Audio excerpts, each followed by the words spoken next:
En este ciclo Universidad y Pandemia abordamos el impacto de la crisis por coronavirus en diversos aspectos vinculados con la universidad. Hablamos de la crisis económica, el impacto del aislamiento en la subjetividad de las personas que transitan las universidades, la profundización de las desigualdades sociales en relación con las mujeres que habitan las universidades y también en qué modo se modificaron las formas en las que trabajan los trabajadores y las trabajadoras también de las instituciones universitarias. Hoy vamos a hablar en un capítulo de Universidad y Pandemia sobre las experiencias y las percepciones de los actores y las actoras de la comunidad universitaria.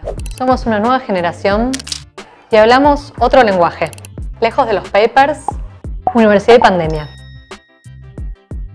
Desde el inicio de la pandemia y el cierre de las universidades, la educación migró a los espacios virtuales. Para enfrentar estas nuevas circunstancias, las universidades desplegaron un conjunto de planes e iniciativas. Estos planes e iniciativas fueron consensuados, algunos de ellos, en el marco del Consejo Interuniversitario Nacional con los gremios docentes y los gremios de los trabajadores de las universidades nacionales. Pero la verdad es que la mayoría de las iniciativas que desarrollaron las universidades surgieron de los órganos de gobierno de las propias instituciones, los consejos superiores. En este contexto, un actor que parece haber estado ausente tanto para las organizaciones gubernamentales como para las instituciones universitarias se dedicó desde el inicio de la pandemia a sostener las trayectorias educativas de las y los estudiantes y a contribuir con la continuidad de sus estudios. Me refiero a las organizaciones populares, los movimientos sociales, a la militancia política, social y universitaria. Para eso vamos a hablar con Natalia Peluso. Natalia es directora de Experiencias de Educación Cooperativa y Comunitaria del Ministerio de Educación de la Nación. Después de 2 cuatrimestres de educación a distancia, está claro que estudiar en el hogar no es una opción para todos y los movimientos sociales lo supieron apenas después de iniciada la pandemia. Tejieron redes de contención, organizaron colectas para distribuir dispositivos. Entiendo que desarrollaron un conjunto de iniciativas y estrategias para contribuir al sostenimiento del derecho a la educación superior por parte de todas y todos en condiciones de igualdad. ¿Qué nos puedes decir acerca de las experiencias de las organizaciones populares y comunitarias durante la pandemia en relación con la universidad? Bueno, rápidamente las organizaciones se dieron cuenta que había un sector mayoritario de las y los estudiantes universitarios que no iba a poder continuar su cursada igual que en la presencialidad, y para esto se fueron generando diferentes dispositivos que en su mayoría fueron organizados por los mismos estudiantes y las mismas estudiantes. Por ejemplo, se organizaron para pelear porque se liberen los datos de los portales educativos de las universidades, definición que después tomó el Ministerio de Educación de la Nación y se logró que todas las páginas que terminan en edu.ar puedan ser de navegabilidad gratuita para que eso no implicase que muchos estudiantes no pudiesen continuar su cursado utilizando las plataformas de las universidades. Por otro lado, se formaron, por ejemplo, redes de estudiantes solidarios que acompañaron las trayectorias educativas de aquellos estudiantes que estaban en situaciones más complejas por teléfono, por WhatsApp, por chat, por las redes sociales, siempre tratando de hacer que para aquellos que no estaban pudiendo imprimir los textos, acercarse al material o hacer las cursadas sincrónicas, que es lo más complejo de esto, se pudiese sostener con otros estudiantes, compañeros y compañeras que acompañaron de manera individualizada y personalizada esas trayectorias.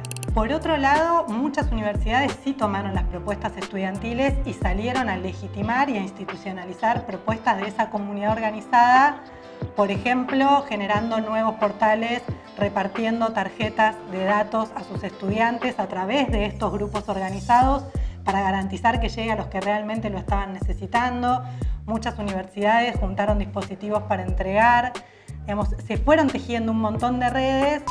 Esto que señalás, Nati, está profundamente vinculado con una dimensión del derecho a la universidad, que es la dimensión individual. El hecho de que todas y todas puedan acceder en condiciones de igualdad, en la medida que lo deseen, a cursar una carrera universitaria. Pero ambas sabemos que el derecho a la universidad contempla también una dimensión colectiva. Esto es el derecho del pueblo de aprovechar los beneficios que la universidad produce y de apropiarse de ese conocimiento que circula dentro de las universidades. Y eso también requiere de políticas públicas que tiendan a diluir las profundas desigualdades sociales que existen en la medida que no todas y todos podemos acceder de la misma manera a la universidad.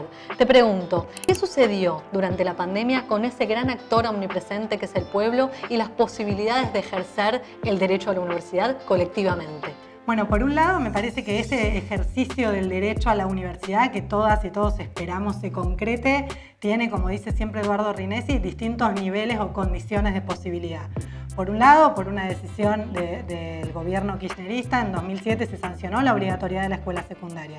Eso ya hizo que muchos pibes y pibas puedan soñar con que ir a la universidad era una posibilidad. Por otro lado, se crearon un montón de universidades que también son una condición de posibilidad para el ejercicio de ese derecho, y hoy tenemos universidades en barrios muy populares que hacen que algún sector de la población que nunca hubiese podido acceder a sus estudios universitarios lo esté haciendo. Por otro lado, un fuerte impulso de políticas públicas de garantizar eso. Sigue vigente el Progresar, la asignación universal por hijo, el IFE este año ha sido central porque lo han percibido muchísimos jóvenes estudiantes universitarios de 18 para arriba, lo cual les permitió seguir sus cursadas. Me parece que nos falta una condición de posibilidad, que es pensar cómo el armado de redes que construyen subjetividad hace que ese derecho a la universidad se haga carne en un montón de pibes y pibas para los que todavía la universidad es un lugar ajeno, ¿no? Que no conocen la idiosincrasia, que muchas veces no saben dónde ir a preguntar, y los espacios de pertenencia y las redes comunitarias son las que sostienen cuando un pibe, ante una falta de respuesta de la universidad, a veces decide irse a su casa porque le da vergüenza o porque no sabe cómo resolver cuestiones que son muy simples. Eso, sentirse parte de un grupo, de un colectivo que tiene el mismo horizonte, que sueña lo mismo, es parte de garantizar esas trayectorias, porque son los estudiantes y las estudiantes, junto con los docentes, que también forman parte de esos grupos de referencia, los que garantizan no solo que ingresen a la universidad un montón de pibes y pibas humildes que antes no hubiesen podido hacerlo, sino que sostengan sus trayectorias, que las sostengan con desaciertos, pero no con frustraciones, y que no sea también un lugar para nuevas humillaciones, ¿no?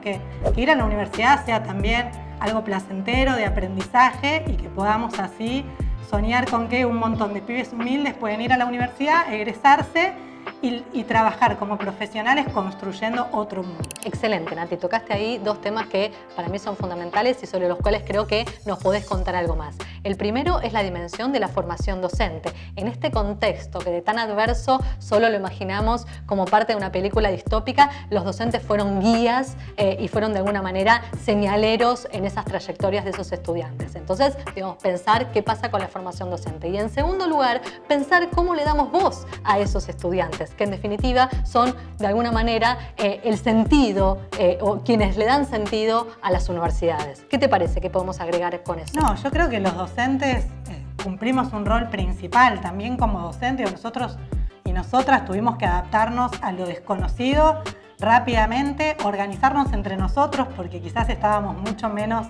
organizadas y organizados de lo que hubiésemos querido, fortalecer nuestros equipos de trabajo, dividirnos las tareas, cuestiones que en la presencialidad a veces pasan desapercibidas y se convirtieron centrales, y hemos construido, creo, mucha más comunidad educativa en esta cuarentena que por ahí en años y años de trabajar juntos conformando los mismos equipos.